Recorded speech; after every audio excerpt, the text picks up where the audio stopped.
اعوذ باللہ من الشیطان الرجیم بسم اللہ الرحمن الرحیم۔ السلام علیکم ورحمۃ اللہ وبرکاتہ۔ ناظرین، میرے چینل پہ آپ سب کو خوش آمدید۔ آج میں آپ لوگوں کے ساتھ شیئر کروں گی حضرت بی بی مریم کا واقعہ۔ حضرت بی بی مریم کے والد کا نام عمران ثانی اور والدہ کا نام حنا تھا۔ سورہ آل عمران کی آیت نمبر 35 میں یوں بیان ہوا ہے، جب کہا عمران کی عورت نے کہ اسے اب میں نے نظر کیا تیرے جو کچھ میرے پیٹ میں ہے سب سے آزاد رکھ کر، سو تو مجھ سے قبول کر، بے شک تو ہی اصل سننے والا جاننے والا ہے۔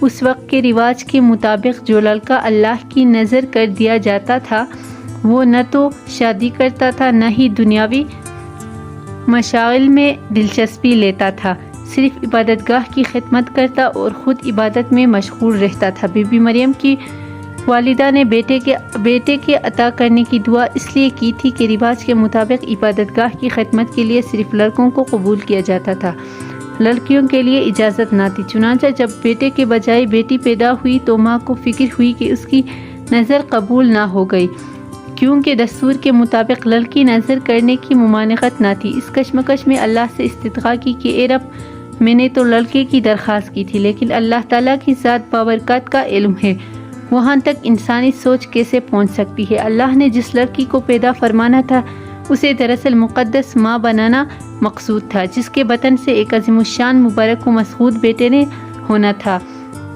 جو پیدائشی نبی تھا۔ حدیث میں ہے کہ جب بچہ پیدا ہوتا ہے تو اسے شیطان مس کرتا ہے، مگر ہر انسانی جسم اس کے اثرات کو قبول نہیں کرتا۔ حضرت مریم اور اس کے فرزند ایسے انسان تھے جو اس سے مستثنیٰ تھے اور ان کو شیطان نے مس نہیں کیا۔ چنانچہ جب بچی کو مجاوروں کے پاس لے جایا گیا تو ان میں اختلاف پیدا ہو گیا کہ کوئی خود کو زیادہ حقدار سمجھتا تھا۔ پھر یہ فیصلہ ہوا کہ مجاورین وہ قلم جن سے وہ توریت لکھتے تھے پانی میں چھوڑ دے، جس کا قلم پانی کے بہاؤ میں بہنے کی بجائے الٹا بہے، وہ حضرت مریم کی کفالت کا حقدار ہوگا۔ اس مقابلے میں حضرت زکریا بھی شامل تھا۔ ان کے قلم کو اللہ تعالیٰ نے پانی میں بہاؤ کے الٹی طرح بہا دیا اور وہ ان کی پرورش کے حقدار ہو گئے، اور بی بی مریم کو اللہ کے منشا کے مطابق حضرت زکریا کی کفالت میں دے دیا گیا۔ حضرت زکریا کی بیوی حضرت مریم کی خالہ لگتی تھی، اس لیے ان سے بڑھ کر ان کی بہتر پرورش کون کر سکتا تھا۔ جب اللہ تعالیٰ نے بی بی مریم کو اپنی برگاہ میں قبول فرمایا تو عبادت گاہ میں ان کے لیے ایک حجرہ مخصوص کر دیا گیا جہاں وہ دن بھر عبادت میں مشغول رہتے۔ اس دوران اللہ کی رحمت اور برکت سے حضرت مریم کے پاس بے موسم پھل آنے شروع ہو گئے۔ حضرت زکریا کے ہاں کوئی اولاد نہ تھی۔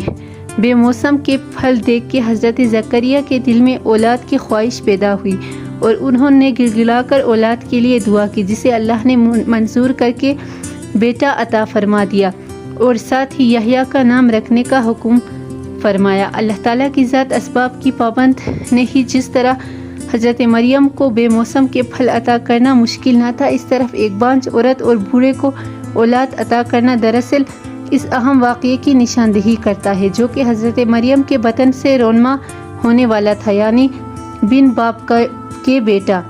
گویا کہ یہ آیت الہیہ کی تمہید ہے۔ بی بی مریم کی عمر جب 15 سال کی ہوئی تو ایک فرشتہ خوبصورت نوجوان مرد کی شکل میں نمودار ہوا، جسے علیحدگی میں دیکھ کر حضرت مریم خوفزدہ ہو گیا اور ان کو اپنی عصمت و عفت کی حفاظت کی فکر دامن گیر ہو گئی کہ فرشتہ کے چہرے پر تقویٰ کے آثار نمایاں تھے۔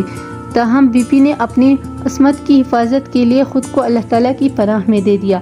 یہ عفت اور پاکیزگی کا ایک طرح کا امتحان تھا جو اللہ کے خاص بندوں پر اکثر ہوتا ہے۔ اس شخص نے کہا کہ وہ وہاں سے چلا جائے۔ ان کی پریشانی دیکھ کر نوجوان نے کہا کہ گھبرانے کی ضرورت نہیں، میں انسان نہیں، اللہ تعالیٰ کی طرف سے بھیجا ہوا ایک فرشتہ ہوں۔ آنے کی وجہ بتائے ہوئے فرشتے نے کہا کہ آپ کو ایک پاکیزہ اور مبارک و مسعود بچے کی ولادت کی خوشخبری دینے آیا ہوں۔ اس سے پہلے اللہ تعالیٰ حضرت آدم علیہ السلام کو ماں اور باپ دونوں کے بغیر پیدا فرما چکا ہے اور حضرت حوا علیہ السلام کو صرف مرد کے وجود سے پیدا فرمایا ہے۔ یہ سن کر حضرت مریم کو سکون ملا اور خوف و ڈر ختم ہو گیا۔ بچے کے ولادت کے بعد جب پاک دامنہ حضرت مریم پر تنازنی ہونے لگی تو بالآخر اللہ تعالیٰ کے حکم سے نومولود بچے نے ان تمام شکوک و شبہات اور فاسد خیالات کی نفی کرتے ہوئے کہا، میں بندہ ہوں اللہ کا اور مجھے اللہ نے نبی بنایا ہے اور کتاب دی ہے۔